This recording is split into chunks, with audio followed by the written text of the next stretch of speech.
Programa Dário de Paula. Entrevista. Gente, 7 horas e 51 minutos, hora do gostoso café favorito. Nós estamos recebendo nosso amigo querido, nosso ouvinte querido de todas as manhãs, doutor Marco Antônio Manarino, cirurgião vascular. O tema da nossa conversa nesta manhã de segunda-feira, 26 de fevereiro, é aneurisma da aorta. Doutor Marco, bom dia, seja bem-vindo ao nosso programa. Bom dia, Dário. Bom dia aos ouvintes. É um prazer estar aqui de volta. Bom, está de volta o doutor Marco Manarino, cirurgião vascular. A informação que nós temos, doutor, é que recentemente, nos atendimentos feitos pelo SUS aqui na região, estão sendo registrados muitos casos de aneurisma da aorta. O que é aneurisma da aorta, doutor? Bom dia. Então, Dário, estamos com muitos casos e, infelizmente, alguns óbitos, esse início de ano principalmente, por falta de tratamento, por falta de diagnóstico. Conceitualmente, o que é um aneurisma? Aneurisma é quando a gente tem uma dilatação localizada de uma artéria. Em termos de percentuais, a gente considera o aneurisma quando ela dilata mais de 50%. Então, por exemplo, uma artéria aorta normal de um adulto, ela tem em torno de 2 centímetros. Então, a partir de 50%, a partir de 3 centímetros, a gente já considera um aneurisma. Isso é o diâmetro dela? O diâmetro dela, A aorta é uma artéria, é praticamente a maior artéria do corpo, né? Ela sai do coração, faz um arco aqui no tórax, desce o tórax e vai até o abdômen. E ela dá todos os ramos para os membros, para o cérebro, para as vísceras. A aorta é a artéria mais importante do corpo. E tem alguns fatores, principalmente idade, cigarro, hipertensão. À medida que a gente vai envelhecendo, a parede da aorta vai fragilizando e em alguns casos ela dilata até romper. Então, assim... O aneurisma é o rompimento, não? Não, o aneurisma é a dilatação. Dilatação. A complicação mais temerária do aneurisma é o rompimento, é a ruptura da aorta e que invariavelmente leva ao óbito. Se a pessoa não tomar providência, se tiver com o problema, não for diagnosticado e se romper, a pessoa morre. A pessoa tem que ser operada de urgência, se não for operada, ela vai a óbito. A história natural de todo aneurisma é ou ele trombosa, que é o mais raro, ou ele rompe. Então a gente tem os casos de aneurisma que a gente acompanha durante alguns anos. O que é a trombose? É quando forma um coágulo, um trombo e interrompe a circulação. É grave do mesmo jeito, mas dá mais tempo para se tratar. Quer dizer, a trombose é grave do mesmo jeito que o rompimento, mas quando há a trombose tem mais oportunidade de solucionar o problema. E o que nos angustia muito? Hoje, com a nova tecnologia que a gente chama da cirurgia endovascular, que a gente consegue tratar por dentro da artéria sem precisar abrir, a mortalidade do tratamento é muito baixa. Diria que estatisticamente é menor que 1%. É mesmo? Já quando o aneurisma rompe, é 30%, 40% em casos que a gente consegue operar. Se não for operado, é 100%. Então, essa é a importância de se fazer um diagnóstico e se tratar ainda da maneira eletiva, antes que ele rompa. Mas tem acontecido, então, recentemente, muitos casos de óbito. Infelizmente. Assim, eu não vou nem dizer que é culpa nem do paciente, nem do sistema de saúde, mas muitas vezes o diagnóstico não é feito porque a grande maioria dos aneurismas, eles não dão sintoma. É silencioso isso. A grande maioria deles, ele vai crescendo lentamente e não dá sintoma de dor, de expansão. Doutor, qual é a localização mais frequente? É no abdômen. Em torno de 75%, 80% dos aneurismas da aorta estão localizados no abdômen, o que facilita, porque é mais fácil fazer o diagnóstico, tanto no exame físico, quando a gente palpa o abdômen e sente ali uma bola pulsando, quanto através do ultrassom, que é um exame simples, barato e corriqueiro. Mas o paciente não sente, né? Não sente. O sintoma do aneurisma geralmente está relacionado à expansão, ou seja, quando o aneurisma pequeno cresce rapidamente, ele dá dor. Geralmente dor abdominal, dor na região lombar, uma dor muito forte que dificilmente vai se resolver com analgésico convencional. Geralmente a pessoa vai procurar um hospital. Quando o paciente começa a sentir dor é porque o negócio já... porque o aneurisma perdoe a expressão, o negócio já Tá danado, já está na iminência de ruptura ou já está roto. Então, geralmente, o aneurisma que dá sintoma é o aneurisma de 8 centímetros, 9 centímetros, Jesus 10 amado. centímetros. Normalmente a aorta tem 2 centímetros. 2. Aí aumenta para 3, já está com problema. Isso, mas... E aí, quando tá para romper, 8 centímetros? 8, 10, 12. Jesus amado. E Assim, isso dá mais em homem, mulher? É mais prevalente em homem na relação de 3:1. Está muito relacionado ao tabagismo. E a idade? Então, geralmente o aneurisma de aorta, ele não tem jovem, né? Aneurisma de aorta, diferente do aneurisma cerebral, ele não é congênito. A gente adquire ele com o passar da idade e o envelhecimento da artéria. Então, geralmente o aneurisma de aorta, ele incide mais na população acima de 60 anos. Como a população cada vez envelhece mais... Graças a Deus, né? A longevidade no Brasil, né? Com certeza. Então, a gente faz diagnóstico de aneurisma de aorta em 70, 75 anos, muitas vezes faz o diagnóstico já nessa fase. Agora, tem jeito tem exame preventivo? Então, a partir dos 60 anos, os pacientes que têm os fatores de risco, como hipertensão, doença arterial periférica, tabagismo, as alterações da gordura, quando do ele colesterol... fala tabagismo, tá falando com você que gosta de puxar uma fumacinha aí, um cigarrinho, entendeu? O meu pai dizia que se o homem tivesse nascido para fumar, o nariz não seria para baixo, seria igual uma chaminé no alto da cabeça. É verdade. Ele sempre fez proselitismo contra o cigarro. E eu, depois que deixei de fumar, fiquei chato também demais. Eu fumei durante um período da minha juventude. Lamentavelmente. No tempo que era gente que sabe o que faz na televisão e tal, até que o Zé Serra veio e acabou com essa história, né? Com certeza. Não é? O tabagismo, além de todos os cânceres, né, que ele provoca, ele está muito relacionado à doença arterial. Então, infarto, AVC, aneurisma de aorta, gangrena, amputação. Nós da cirurgia vascular a gente lida diretamente com o tabagista e, assim, é difícil. Muitas vezes o paciente tem várias complicações e continua fumando. Com certeza. É um vício. O cara infarta, se recupera, não morre e volta a fumar. Amputa e volta a fumar. Tem um AVC e continua fumando. Enfim. É difícil. A gente encaminha, né? Tenta fazer um tratamento.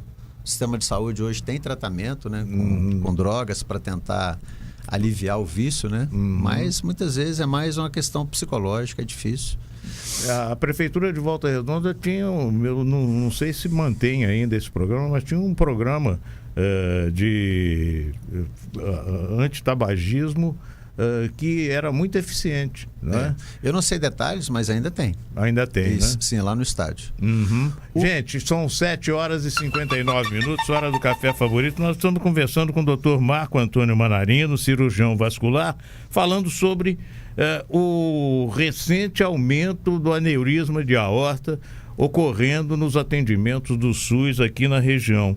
Doutor, falou en passant sobre sintomas. Como é que a gente pode perceber que está caminhando para isso? Então, infelizmente, os sintomas geralmente só vêm quando o negócio já está grave, complicando, né? O que a gente faz na prática, todo paciente acima de 60 anos, com os fatores de risco, hipertensão, tabagismo, história familiar, um dado importante, é muito comum. É hereditário? Não é hereditário totalmente, mas existe um critério genético que a gente consegue relacionar. Ainda hoje, 2024, não existe um estudo genético para a gente afirmar quem vai ter ou não, mas é muito comum aneurisma de aorta entre membros da mesma família. Então, toda vez que um paciente tem um aneurisma de aorta, a gente sempre orienta os irmãos, o filho, né, dependendo da idade, para investigar. E a investigação ela é simples, ela começa pelo ultrassom abdominal, já que 70%, 80% dos aneurismas estão no abdômen, um simples ultrassom, ele faz diagnóstico. Hoje, é diferente de 15, 20 anos atrás, quando eu comecei, hoje muitos pacientes são diagnosticados ao acaso. Principalmente quando faz ultrassom de via urinária, para problema de próstata ou rim. E aí, quando faz ultrassom do abdômen, acha o aneurisma. Eu me lembro que eu tive um problema de vesícula. E a doutora Bernadette Montenegro me atendeu no pronto-socorro no Aterrado. e falou, vamos fazer um ultrassom abdominal para saber qual é o problema dessa cólica. Eu tive cólica em várias oportunidades, mas espaçado. Bom, eu pensava que podia ser problema renal. E, de repente, ela descobriu no ultrassom que eu tinha lama na vesícula. Nem era pedra, era lama. Não era cálculo. Aí, tiramos a vesícula e, graças a Deus, nunca mais eu tive problema. Graças a Deus. E o ultrassom abdominal é uma coisa simples, né? Simples. E o SUS faz, né? Faz. Qualquer município da região tem ultrassom abdominal disponível pelo SUS. E quem tem mais de 60 anos... Geralmente, quem tem mais de 60 anos, hipertenso, história de tabagismo, história familiar, né, tem alguma doença arterial, ou já infartou, ou então tem doença arterial, ou seja, é que a gente chama de arteriopata. Essa pessoa tem indicação de fazer um exame físico e, na dúvida, fazer um ultrassom abdominal. E como é que é feito o tratamento quando descobre que a tendência é... Sim, então, geralmente a gente trata os aneurismas maiores do que 5 centímetros. Então, até 5 centímetros ninguém precisa ser tratado porque, estatisticamente, esses aneurismas não rompem. O que a gente sabe é que ele vai crescer. Então, assim, a gente não fica esperando muito. 4, 3,5 não precisa tratar. A partir de 4,5, 5 a gente já indica tratar. Aqui na região hoje, a referência do Sul Fluminense, da região Centro-Sul e de Ilha Grande é a Santa Casa de Barra Mansa, onde lá nós fazemos o tratamento endovascular. O doutor trabalha na Santa Casa? Trabalho. Eu sou coordenador da cirurgia vascular lá. A gente começou o credenciamento em 2008. Estamos agora com 15 anos. Já operamos mais de 1.000 pacientes com aneurisma de aorta lá, nesses 15 anos. Nesses 15 anos. E tudo pelo SUS, né? Tudo pelo SUS. Também tem os doentes privados, né? Mas a maior parte é SUS. Aqui em Volta Redonda, o São João Batista faz a cirurgia também. Eu também trabalho lá. Também trabalha no São João Batista com o nosso querido Faria, né? Com o nosso querido Faria, isso aí, meu diretor. Meu vice-prefeito, né? Depois ele volta. Ele é vice-prefeito, diretor do Hospital São João Batista e seu fã. Que bom. Também, eu sou fã dele também. Sou fã do Faria. Doutor Marco Manarino, e aí, como é que faz o tratamento? Então, até uns 15 anos atrás, todo o tratamento era feito pela via aberta, ou seja, tinha que se abrir o abdômen. E aí a mortalidade era muito alta. Porque quando a gente opera um paciente de 60 anos rígido, tudo bem, mas muitas vezes tem que operar um octogenário com outras comorbidades. E aquela história de cirurgia de barriga aberta que o pessoal fala é muito complicado, muito né? Complicado, principalmente para quem tem mais idade, 70, 80, né? Aí a mortalidade era 5, 8, 10%. Ainda hoje a gente faz alguns casos abertos, mas é mais por deficiência de material para se fazer por endo. A preferência sempre é fazer pela femoral, pela virilha. Mortalidade quase 0,5%. Esse tipo de procedimento, esse tipo de cirurgia é o tipo da robótica, né? Não. Pois mas é um procedimento minimamente invasivo, né? Há uns 30 anos atrás, a endovascular começou pelo coração. Então, você entrava pela artéria femoral com um catéter, ia lá no coração e desentupia a artéria coronária, botava um stent lá. Isso foi evoluindo. E aí, todo o sistema arterial hoje é tratado dessa maneira. Então, antes era só o coração, hoje a gente trata a carótida, a gente trata a aorta, a gente trata a perna, entrando pelo sistema arterial. A gente fura a artéria femoral, a guia vai por dentro da artéria, vai navegando, e a gente chega lá na região do aneurisma e por dentro da artéria a gente coloca uma prótese que é feita própria, e aí a prótese, ela exclui o aneurisma. O sangue agora passa só dentro da prótese. Então, assim, a gente evita a necessidade de abrir o abdômen ou o tórax, porque tem uma parte dos aneurismas que estão localizados no tórax. Aí, então, a mortalidade era maior ainda. Maior ainda, porque tinha que se abrir o tórax, abrir o externo. Em algumas situações, tinha que se abrir o tórax e o abdômen. Agora a gente resolve tudo pela virilha. Pela virilha? Pela virilha, sim, pela artéria femoral. Pela região inguinal, né? Isso. A gente resolve tudo pela artéria femoral. O SUS faz isso? O SUS faz. O SUS, a gente tem um credenciamento. O SUS, na verdade, Dário, o que acontece? Isso até é um conflito meu com o Ministério da Saúde, com o Estado. A gente tem um tipo de aneurisma que a gente chama tóraco abdominal. Esse é o pior de todos. É aquele que o aneurisma começa no tórax e vai até o abdômen. Uhum. Responde por 5, 8% dos aneurismas da aorta. Esses, até hoje, 15 anos depois, o SUS ainda não incorporou a tecnologia dele no SUS. Então, Dário, então falta esse tipo de tratamento. esse paciente, quando aparece pra gente, a gente sofre. Por quê? A gente não tem como tratar. Não tem como tratar pelo SUS, né? Então, a gente não tem como tratar aqui na região. Ah, é? Não tem, porque a gente só consegue tratar o que está na tabela do SUS. A gente não tem verba para compra de material que não está na tabela SUS. Então, quando a gente pega esse paciente aqui, a gente tenta encaminhar para o Rio, ou para o UERJ, ou para o IACAC. O problema é que lá também o Estado, que poderia e que deveria, teoricamente, investir porque não está na tabela SUS, o Estado também tem a sua deficiência. Então, esse paciente fica peregrinando, Jesus. Infelizmente, muitas vezes até a ruptura. Na rede particular tem... Na rede particular. Essa é a injustiça. O tórax abdominal hoje, na rede particular, ele tem tratamento. No SUS, ele não tem. É angustiante. Isso tem que acabar, né? A gente precisa falar com os políticos, né? Estou vendo ali o Renan Cury, nosso vereador e colega de trabalho aqui. Ele tem condição de influir, por exemplo, com o doutor Luizinho, que é da área de saúde, é deputado federal, está em Brasília. Não é? Então, é uma figura que...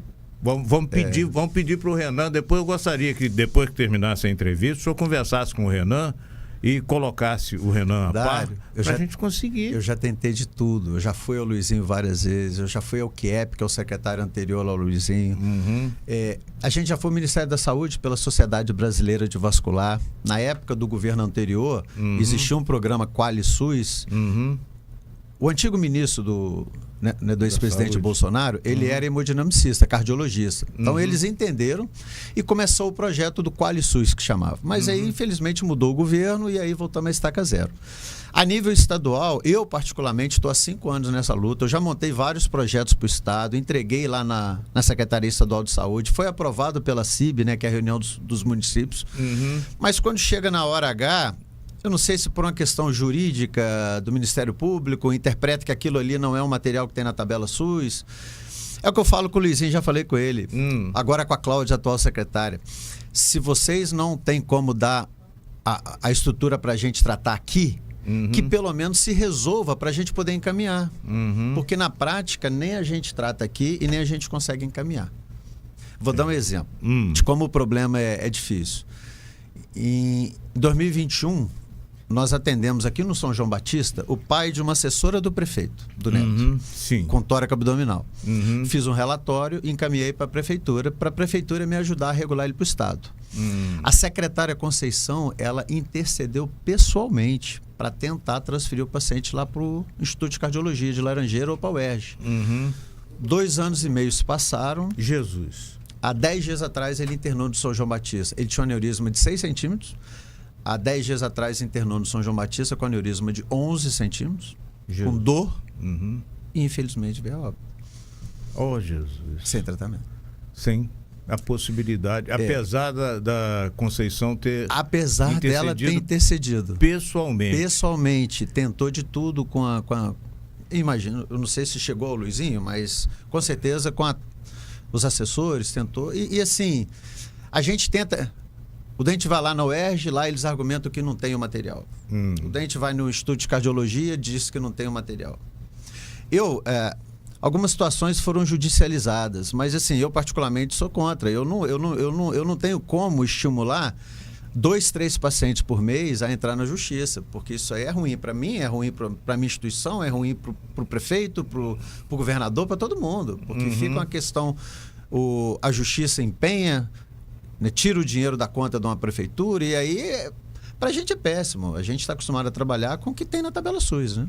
Isso é um drama. Vou hoje pedir ajuda pro Renan. Pois é, não. Vou tentar mais um. O Renan, mais uma vez, vai tentar interceder junto ao doutor Luizinho. O doutor Luizinho tem que interceder junto ao Ministério da Saúde. Ele está em Brasília, né? Ele tem todo o poder. Pois é, tem que interceder junto ao Ministério da Saúde, porque isso tem que entrar na tabela SUS. O pobre não pode sofrer tanto, doutor. Pois é, Dário, eu sei. Não é verdade? Quem tem dinheiro não morre porque tem um plano de saúde, vai resolver no hospital particular. E quem não tem condição de ter o plano de saúde, que é a grande maioria da população? E o SUS é o maior plano de saúde que existe nesse país. O SUS ele atende 80% da população, né? Então, e 80% da população não tem condição de ter plano de saúde. Sim. E muita gente que tinha plano de saúde está saindo do plano de saúde porque hoje o salário não cresce, a economia está do jeito que a gente está vendo aí. Onde é que nós vamos parar? Não está conseguindo custear. Exatamente. Sim. Gente, são 8h12, hora do café favorito. Bom, como é que nós vamos fazer agora?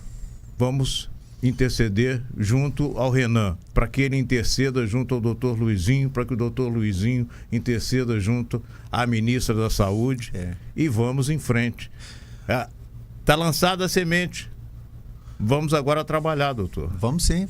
Existe essa necessidade urgente no Estado. Na verdade, esse problema não é do Estado do Rio, né? Isso é um problema nacional. Do Brasil, né? O problema é nacional. O que o Ministério da Saúde responde é o seguinte: pela lei do SUS, o financiamento do SUS ele é tripartite. Então, o governo federal, estadual e municipal, teoricamente, tem que investir em saúde, né? Sim. O grande problema que acontece é que a alta complexidade, que é essa questão da cardiovascular, do tórax abdominal, do aneurisma, a alta complexidade, na concepção dos municípios e do Estado, ela é obrigação do governo federal. Então, ninguém intercede, deixa o governo federal. E o governo federal não incorpora a tecnologia. E a cirurgia aberta do tórax abdominal... É porque lá na tabela SUS tem a cirurgia aberta. Olha, Dário, a cirurgia aberta do tórax abdominal no Brasil, ela é feita em um centro paulista com mortalidade de 20%, 30%. No estado do Rio não tem nenhum. Doutor Marco, por que o senhor não faz a cirurgia aberta? Porque eu sei que é a cirurgia mais complexa do corpo, é a maior cirurgia. Eu tenho um filho que ficou um período na França acompanhando um centro de aorta.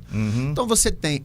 O país inteiro drena para um hospital. Então lá eles conseguem ter um volume tão grande com a mortalidade aceitável de 10%, 12%. Aqui no Brasil, os centros que eu sei que quiseram operar tórax abdominal aberto, mortalidade de 70%, 80%. Eu não tenho coragem de fazer isso. Uma vez eu conversei com um cidadão que estava muito acima do peso, perguntei para ele, por que é que você não faz uma cirurgia bariátrica? Ele falou... O índice de mortalidade é muito alto. Então, ele prefere ser gordo. Faz parte, né? Mas não... Tem medo. Tem medo.